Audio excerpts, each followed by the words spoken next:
salah satu teman kita ngomong, kepala gue kok pusingnya habis makan pisang ini.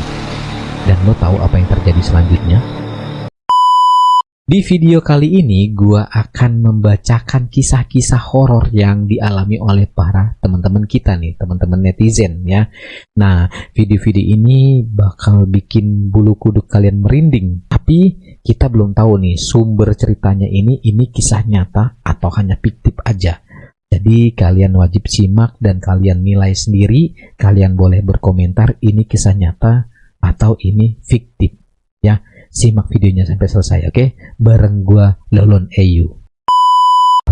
Oke, ini untuk cerita yang pertama ya. Ketemu pedagang pisang di jalur terangker menuju Dieng. Asli merinding. Cerita dimulai saat berada di Kajen sekitar jam 2 dini hari. Gua sama tim rest sejenak di warkop ya. Jadi istirahat sejenak di warkop nih ya, warung kopi. Sambil makan, gua sama yang lain masih ngomongin jalur mana yang paling enak menuju Dieng. Asik nih, lagi asik nih ya. Karena posisinya kita masih bingung kalau mau ngikutin arahan konten dari TikTok. Akhirnya ada warga lokal yang ikut nimbrung dan kasih jalur alternatif ke kita. Nah, baik nih. Warga lokalnya yang ngasih tahu jalur alternatif yang terbaik nih buat mereka, daripada mereka bingung ya ngikutin arahan dari TikTok nanti nyasar-nyasar. Jadi mereka dengerin si warga lokal ini yang ngasih tahu jalan alternatifnya. Oke. Dari Tugu Kajen, kata TikTok lurus aja. Tapi kata orang ini mending belok kiri. Nah, beda ya ini ya. Karena doi warga lokal, infonya pasti lebih valid dong. Bener ya kan, karena secara dia orang situ pasti lebih tahu jalan yang mana yang paling bagus lah ya, jalur alternatif tercepat untuk menuju Dieng. Sesaat setelah gue mulai ikutin jalur ini, tiba-tiba aja semua pemandangan sekitar berubah jadi hutan dan kabutnya tebal banget cuy. Setelah sadar, kita semua sempat berhenti sejenak buat mastiin jalannya di Maps. Sialnya saat itu sinyalnya sulit ya. Jadi cuma mengandalkan Maps online. Dan tiba-tiba sweeper kita yang paling belakang nih ya dengar suara musik gamelan. Di tengah hutan mereka, temennya ini salah satu temennya dengar musik gamelan. Posisi tepatnya gue nggak tahu, tapi kita ada di tanjakan yang cukup ekstrim dan di sebelah kiri ada satu pendopo gitu yang nggak berpenghuni katanya. Pendopo di tengah hutan. Sebut aja si Alan. Doi dengar suara gamelan dan dia mastiin semua anggota tim lewat intercom. Anehnya, gua sama dua temen yang lain gak denger suara gamelan. Karena kita gak mau terjadi sesuatu yang aneh, akhirnya kita putuskan buat langsung jalan lagi. Makin ditelusuri jalannya makin gokil. Kabutnya tebal dan minim penerangan boy ya. Dan mulailah keanehan selanjutnya muncul. Jam menunjukkan 03.00 jam 3 pagi ya. Dengan posisi jalur masih di hutan, kita bertemu pedagang pisang pikul ya, yang minta pertolongan pakai isyarat jempol tangan. Jadi gini dia, kayak mau nebeng gitu ya, mau nebeng tukang pisang nih, sesuai ilustrasinya kayak gini ya.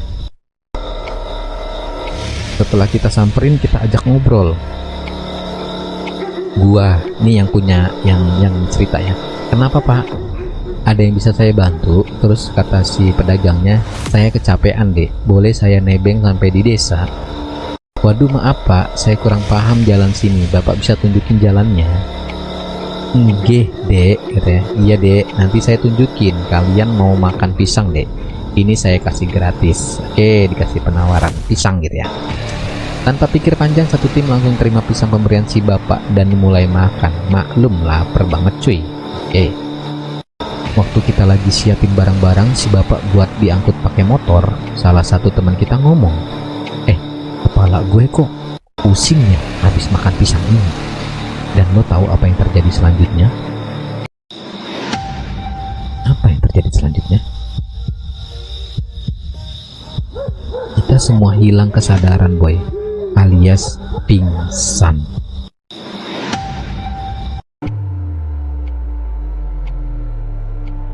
Setelah sekitar 5 jam pingsan, akhirnya kita sadar. Dikelilingi banyak warga.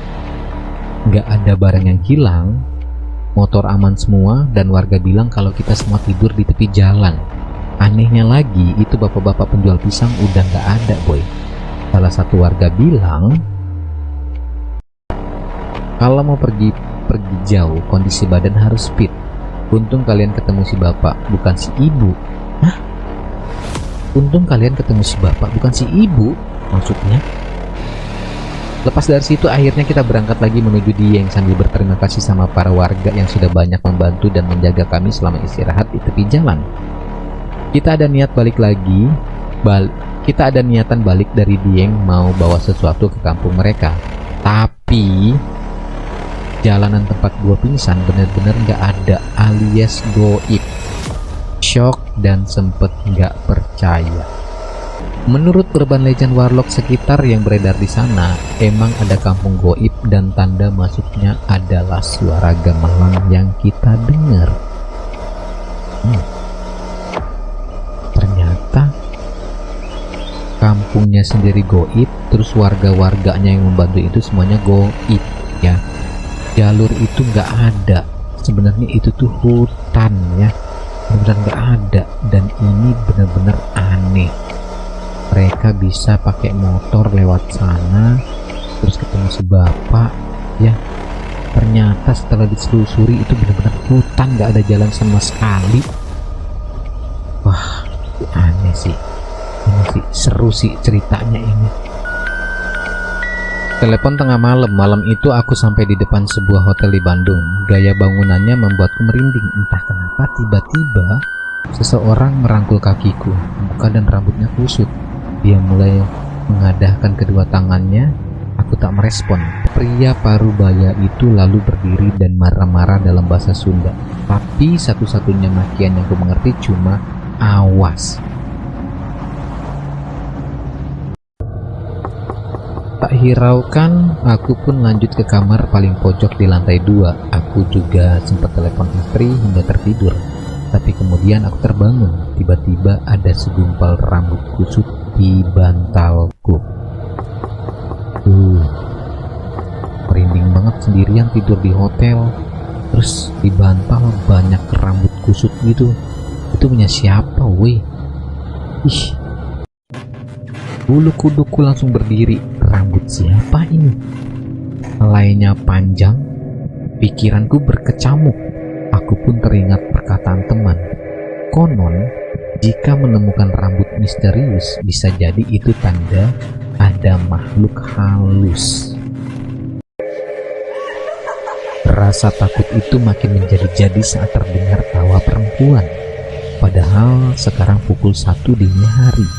Penasaran, ku tengok keluar jendela. Tak ada siapa-siapa. Lalu tiba-tiba teleponku berdering. Ada suara telepon.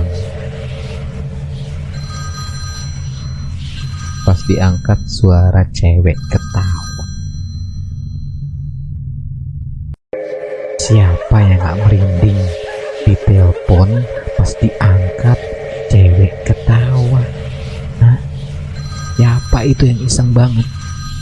Jam 1 pagi. Kejadian yang aneh. Tiba-tiba ada warna merah yang sangat menyala pas dipoto aing. Dan pas dilihat di tanda diperhatikan, ini kayak batu yang menyala. Mungkin kalau anak indigo bisa melihat ini. Apa? Pasti paham ya. Aing cuma bisa merasakan kalau dia datang nyamperin, ya. Kalau dia datang nyamperin, kuping aing panas dan badan terasa berat. Alhamdulillah tidak mengganggu aing, cuma merasakan kalau dia datang, kuping terasa panas banget dan pundak berat banget. Dalam hati aing, saya cuma numpang untuk berlibur di tempat kamu. Kita udah beda alam, jangan mengganggu. Wow, lihatin yang di lingkaran ini ya. Batunya nyala warna merah ini. Ini kayak di curug gitu. Serem sih ini. Waduh, mata dan mulut. Nah, buat yang bisa melihat nih ya, anak-anak indigo nih bisa nih ya, dilihat ini apa ini sih? Kok batunya bisa nyala terang begitu ya, kayak dikasih lampu. Itu apaan ya? Itu apaan ya? Iya ya, apa sih itu? Batu fondasi. Tahu deh. Nah, ini ada sebuah foto ya, foto bapak-bapak aja gitu, foto bapak-bapak. Tapi ini yang dilingkarin ini kayaknya aneh ini ya. Kok tangannya begitu ya? Kok tangannya begitu ya? Jadi ini pagi-pagi ada seorang bapak datang bertamu dan menginfokan bahwa tempat atau rumah yang digunakan sekarang bekas kuburan. Dan yang paling aneh ada pada tangannya. Ini tangannya kenapa ya? Ada yang tahu nggak ini? Tangannya kira-kira kenapa ya? Coba kalian komen deh. POP pulang kemalaman di JMP Surabaya. Di sini aku mau cerita sedikit tentang pengalaman aku yang nggak bakal aku lupain seumur hidupku guys. Jadi kemarin malam Jumat aku pulang kerja malam di JMP. Waktu jalan lewat parkiran belakang tuh udah ngerasain bahwa yang beda gitu ya. Jadi ngerasain ada yang beda, rasanya kayak ada yang ngeliatin aku dari jauh. Di sini aku bodoh banget sih. Udah tahu ngerasa hawanya nggak enak, malah aku iseng ambil foto ke arah parkiran. Jujur aku sendiri nggak tahu kenapa aku ngelakuin hal ini. Aku cuma ngerasa risih kayak ada yang ngeliatin aku dari arah situ. Dan yap, di hasil fotonya coba kalian fokus ke lingkaran merah itu. Oke. Aku coba zoom dan naikin kecerahan fotonya. Waktu aku ngeliat, jujur aku merinding. Aku langsung buru-buru lari dan aku nggak tahu harus ngapain karena waktu itu udah malam dan JMP sudah sepi banget guys.